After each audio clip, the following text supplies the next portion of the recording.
नमस्कार साथियों, मैं विनिस पारासर। स्वागत है आपका वर्ल्ड इवेंट्स हिंदी में। साथियों, अमेरिका के राष्ट्रपति डोनाल्ड ट्रंप ने चाइना पर 100% टैरिफ लगा दिए हैं। और साथियों, इस खबर को पूरी दुनिया में कवर किया जा रहा है और अब चीन अमेरिका के सबसे ज़्यादा टैरिफ झेलने वाला देश बन गया है। 30% इन्होंने पहले लगाए हुए थे, 100% अब लगा दिए, यानी कि अब चाइना पर टोटल 130% टैरिफ लग गए हैं। और साथियों, डोनाल्ड ट्रंप ने जो 100% टैरिफ लगाए हैं, ये 1 नवंबर से लागू हो जाएंगे। साथियों, डोनाल्ड ट्रंप का आप ये ट्वीट देख सकते हैं, पढ़ सकते हैं, जहाँ इनका कहने का मतलब ये है कि आज के समय जो चाइना कर रहा है ना, वो दुनिया को अपने कंट्रोल में करना चाहता है। साथियों, ये डोनाल्ड ट्रंप का कहना है। अब सवाल ये उठता है कि अभी कुछ समय पहले तक अमेरिका के राष्ट्रपति डोनाल्ड ट्रंप और चीन के राष्ट्रपति मिलने की दोनों की बात चल रही थी। अब अचानक डोनाल्ड ट्रंप ने 100% टैरिफ लगा दिए हैं चाइना पर और अपनी कंपनियों को ये भी आदेश दे दिए हैं कि अमेरिका की जो कंपनी चाइना को सॉफ्टवेयर एक्सपोर्ट करती थी, अब वो भी सॉफ्टवेयर चाइना को एक्सपोर्ट नहीं कर पाएंगी। यहाँ पर भी अमेरिका की सरकार अब इसको कंट्रोल करेगी। साथियों, आखिरकार ये खबर क्या है? क्या कहीं इससे नोबेल पीस प्राइज से तो इसका लिंक नहीं है? क्योंकि अमेरिका के राष्ट्रपति डोनाल्ड ट्रंप ने पूरी कोशिश की दुनिया में ये माहौल बनाने की कि इन्हें नोबेल पीस प्राइज मिल जाए। लेकिन दुनिया में दो ही ऐसे देश हैं, एक भारत और एक चीन, जिन्होंने डोनाल्ड ट्रंप के नोबेल पीस प्राइज का समर्थन नहीं किया, यानी कि डोनाल्ड ट्रंप को नॉमिनेट नहीं किया भारत और चीन ने। कहीं डोनाल्ड ट्रंप इससे इरिटेट तो नहीं हो गए हैं? क्या है पूरी खबर साथियों, इस वीडियो में विस्तार से बात करेंगे। आप सभी से रिक्वेस्ट है कि चैनल को सब्सक्राइब कर लीजिए, वीडियो को लाइक कीजिए। साथियों, आप सभी को पता है कि चाइना दुनिया के जो रेयर अर्थ मटेरियल हैं, उन्हें 70 से 80% जो दुनिया को सप्लाई करता है, उस पर कंट्रोल चाइना का है। और कमाल की बात तो ये है साथियों, जो दुनिया के रेयर अर्थ मटेरियल हैं, उनका जो प्रोसेसिंग होता है, उस पे भी 90% जो प्रोसेसिंग होता है, उस पे भी कंट्रोल चाइना का है। साथियों, अभी हुआ क्या? दुनिया के 17 रेयर अर्थ मटेरियल में से चाइना ने 7 पर पहले से ही चाइना की सरकार का कंट्रोल था। यानी कि उन 7 को यदि किसी देश को, चाइना की कंपनी को एक्सपोर्ट करना है, तो चाइना की सरकार से लाइसेंस लेना पड़ता था। और अब चाइना की सरकार ने साथियों क्या किया है कि 5 इसमें और ऐड कर दिए हैं। यानी कि अब 17 में से टोटल 12 रेयर अर्थ मटेरियल ऐसे हैं जिनको अब चाइना की कंपनियों को किसी भी देश को यदि सप्लाई करना है, यानी कि किसी भी देश को इन्हें एक्सपोर्ट करना है, तो पहले चाइना की सरकार से लाइसेंस लेना पड़ेगा।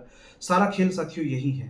डोनाल्ड ट्रंप को अब ये लगता है कि ये जो रेयर अर्थ मटेरियल जो चाइना से अमेरिका को मिल रहे थे, अब ये नहीं मिलेंगे और इससे अमेरिका की जो डिफेंस इंडस्ट्री है, वो बर्बाद हो जाएगी, तबाह हो जाएगी। साथियों, ये जो 5 रेयर अर्थ मटेरियल हैं जिन पर अब चाइना की सरकार ने कंट्रोल लगा दिया है, इनमें एक है होलीमियम। साथियों, इस होलीमियम का ये लेजर उपकरण बनाने में, न्यूक्लियर रिएक्टर, हाईटेक चुंबकों को बनाने में इसका यूज किया जाता है। साथियों, दूसरा है एर्बियम।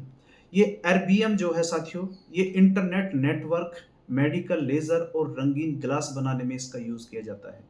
तीसरा है साथियों थूलियम। थूलियम का उपयोग साथियों एक्सरे मशीन, लेजर सर्जरी और मोबाइल लेजर डिवाइस बनाने में इसका यूज किया जाता है। चौथा है साथियों यूरोपियम, यानी कि जो यूरोपियम है, इसका यूज साथियों एलईडी स्क्रीन, टीवी की जो हमारी डिस्प्ले होती है और नोट बनाने वाली स्याही में इसका उपयोग किया जाता है। साथियों, चौथी है टर्बियम, यानी कि टर्बियम का ये स्टील और क्वांटम कंप्यूटिंग बनाने में इसका यूज किया जाता है। यानी कि ये 5 रेयर अर्थ मटेरियल साथियों ऐसे हैं, यदि ये किसी भी देश के पास ना हो, किसी भी देश को सप्लाई ना हो, तो उसकी ग्रोथ का इंजन रुक सकता है, जाम हो सकता है। साथियों, अमेरिका को यही डर है, अमेरिका को क्या, आज के समय पूरी दुनिया को यही डर है कि यदि चाइना ये रेयर अर्थ मटेरियल सप्लाई नहीं करेगा, तो इससे जो दुनिया का जो डेवलपमेंट है वो थम जाएगा। हालांकि भारत की सरकार ने तो चाइना से इनको लेकर डायरेक्ट बातचीत की हुई है। भारत को ये सभी रेयर अर्थ मटेरियल आज के समय चाइना की सरकार के द्वारा सप्लाई किए जा रहे हैं। लेकिन साथियों, अब डोनाल्ड ट्रंप ने जो चाइना पर ये 100% टैरिफ लगाए हैं, अब देखना ये होगा कि आने वाले समय में चाइना अब क्या स्टेप लेता है। क्योंकि अब कहीं ना कहीं डोनाल्ड ट्रंप ने जो चाइना पर ये 100% टैरिफ लगा दिए हैं, अब चाइना भारत के साथ और अपनी नज़दीकियां बढ़ाने का काम करेगा। और आपको हो सकता है बहुत जल्दी ये देखने को मिले, क्योंकि जो ब्रिक्स देश एक डॉलर से अलग एक नई करेंसी बनाने की बात कर रहे थे, कि हो सकता है कि अब आने वाले समय में इस डॉलर से अलग एक करेंसी का रास्ता खुलता हुआ दिखे। क्योंकि साथियों, अभी लेटेस्ट न्यूज़ तो ये भी है कि भारत की जो कंपनियां हैं जो रसिया से ऑयल परचेज कर रही हैं, अब उनमें से भारत की एक कंपनी रसिया को युआन में पेमेंट कर रही है। तो साथियों, न्यूज़ तो बहुत ज़्यादा बड़ी है। आने वाले समय में ये देखना होगा कि इस खबर के, यानी कि जो डोनाल्ड ट्रंप ने चाइना पर 100% टैरिफ लगा दिए हैं, इसका दुनिया पर इम्पैक्ट क्या पड़ता है और आने वाले समय में दुनिया का रुख किस ओर मुड़ता है। तो साथियों, फिलहाल इस वीडियो में इतना ही। मिलते हैं अगली वीडियो में। यदि हाँ, आप वीडियो को देखते हुए लास्ट में आ गए हैं, तो आपसे फिर से यही कहना है कि चैनल को सब्सक्राइब कर लीजिए। इससे मेरा हौसला बढ़ता है। वीडियो में कमेंट ज़रूर कीजिए, अपने सुझाव ज़रूर दीजिए। इससे वीडियो की रीच बनती है। आप सभी से रिक्वेस्ट है कि ये चैनल को सब्सक्राइब ज़रूर करें। मिलते हैं साथियों अगली वीडियो में। बहुत बहुत धन्यवाद।